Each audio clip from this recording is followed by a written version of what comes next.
जय Hind, good evening, good morning, good noon. आज हम लोग पढ़ने के लिए जा रहे हैं कारक के भेद। पिछले क्लास में हम लोग पढ़े थे कारक और कारक के भेदों का चिन्ह। आज हम लोग कारक के भेदों का डिफिनेशन के साथ में पढ़ते हैं।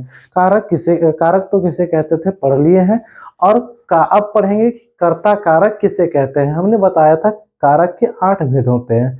पहला कर्ता कारक, दूसरा कर्म कारक, तीसरा कर्ण कारक, चौथा संप्रदान, पांचवा अपादान, छठा संबंध, सातवां अधिकरण और आठवां संबोधन। तो ये सारे के सारे कारक हम लोग पढ़े थे। अब हम लोग इसको थोड़ा डिटेल में जानते हैं।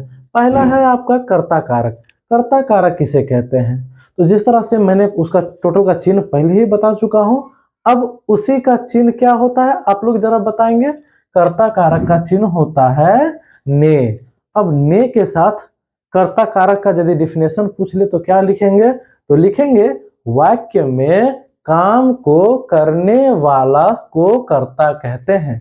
यानी वाक्य में जो शब्द काम को कर रहा है उसको हम लोग कर्ता कारक कहते हैं। फिर से एक बार, वाक्य में काम को करने वाले को हम लोग कर्ता कारक कहते हैं। एग्जाम्पल में हम लोग देखते हैं, बच्चे चित्र बनाए। बच्चे क्या बनाए? चित्र बनाए। यहाँ पे आप देखिए बच्चे, यहाँ पे कोई चिन्ह नहीं है, लेकिन हम लोग बोल सकते हैं बच्चे ने चित्र बनाया। मतलब इनडायरेक्टली यहाँ पे ने आपका छुपा हुआ है। तो आपका ये पहचान सकते हैं, कहीं कहीं दिया हुआ रहता है, कहीं कहीं नहीं दिया हुआ रहता है। तो हम लोग यहाँ पे देख सकते हैं, मैं दे दिया अभी, बच्चे ने चित्र बनाया। तो यहाँ पे आपका वर्ड जो मिल जाएगा वो ने मिल जाएगा। और ने जो होता है वो किसका चिन्ह होता है? यानी कर्ता कारक का चिन्ह होता है। तो बस आपको ने उठा करके कर्ता कारक लिखना है, डिफिनेशन में ये लिखना है। दूसरा देखिए कर्म कारक। कर्म कारक किसे कहते हैं? तो इसका चिन्ह होता है सबसे पहले को। याद रखिएगा को। वाक्य में क्रिया का फल जिस पर पड़ता है, वाक्य में कर्म का यानी काम का फल जिसके ऊपर पड़ रहा है, जो काम हो रहा है उसे हम लोग कहते हैं कर्म कारक। एक बार फिर से, वाक्य में क्रिया यानी काम का फल जिस पर पड़ता है उसे हम लोग कर्म कारक कहते हैं। एग्जाम्पल के तौर पे देखेंगे, मनीष ने मनोज को पुस्तक दी। आपका ने यहाँ पे आया, ये तो जानते हैं आप कर्ता कारक है। उसके बाद यहाँ पे को जो है वो कर्म कारक का चिन्ह है। उसके बाद आ जाता है आपका सुनील को कलम दिया मिला। सुनील को कलम मिला। अब ये को जो है वही एक चिन्ह जो है कर्म कारक का है। अब फल किसके ऊपर पड़ रहा है? कलम के ऊपर पड़ रहा है। यहाँ पे फल पुस्तक के ऊपर पड़ रहा है। काम जो हो रहा है वो पुस्तक के साथ हो रहा है, कलम के साथ हो रहा है, तो इसी को कहते हैं कर्म कारक। तीसरा देखते हैं कर्ण कारक। कर्ण कारक का जो भेद मैंने बताया था, यानी चिन्ह जो बताया था, वो से होता है और के द्वारा होता है, या तो से या फिर के द्वारा। इसका डिफिनेशन जानते हैं, जिस साधन से क्रिया की जाती है, जिस साधन से काम किया जाता है उसे हम लोग कर्ण कारक कहते हैं। जिस चीज से हम लोग काम को करते हैं उसे हम लोग क्या कहते हैं? उसे हम लोग कहते हैं कर्ण कारक। जैसे मैं साइकिल से बाजार जाता हूं। मैं साइकिल से बाजार जाता हूं। काम मैं किस चीज से कर रहा हूं? साइकिल से कर रहा हूं। यानी काम जो हो रहा है वो साइकिल से हो रहा है। तो इसके साथ हमारा लगा हुआ है से, ये हो गया हमारा कर्ण कारक। से जो होता है, से का चिन्ह कर्ण कारक होता है, लेकिन ये जोड़ रहा है साइकिल पे बैठ करके जाता है, या ना कि साइकिल से दूर होकर के। तो साइकिल जो चीज जोड़ता है वो कर्ण कारक होता है। आपादान भी कारक इसी में है, जो दूर करता है। आगे देखते हैं, आजकल ईमेल के द्वारा सूचना भेजा जाता है।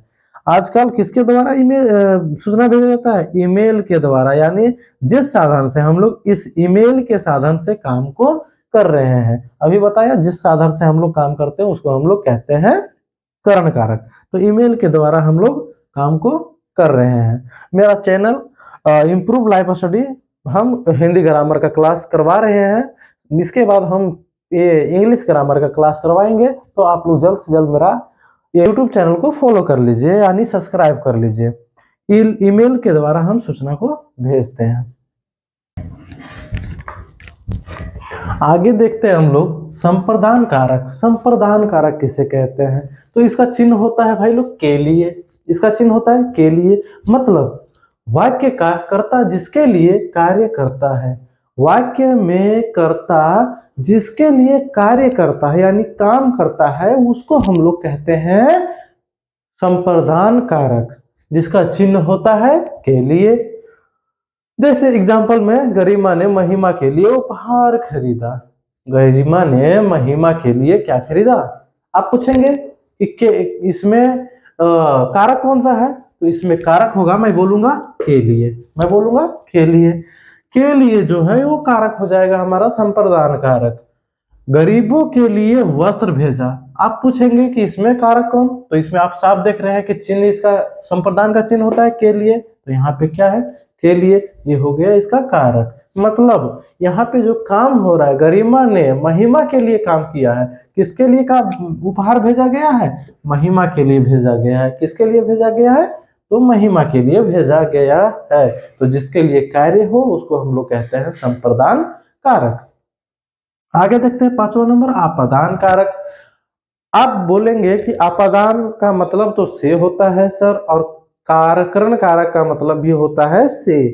तो देखिए, से वो से का मतलब था जोड़ना, ये से का मतलब होता है अलग होना। मतलब वाक्य में संज्ञा सर्वनाम के जिस से अलग होने का भाव प्रकट होता है उसे आपादान कारक कहते हैं। मतलब दोनों जब आपस में बिछड़ता है तो उसे हम लोग कहते हैं आपादान कारक। मतलब अप हो रहा है, अपदान हो रहा है, दान कर दे रहा है, अपने से दान कर दे रहा है।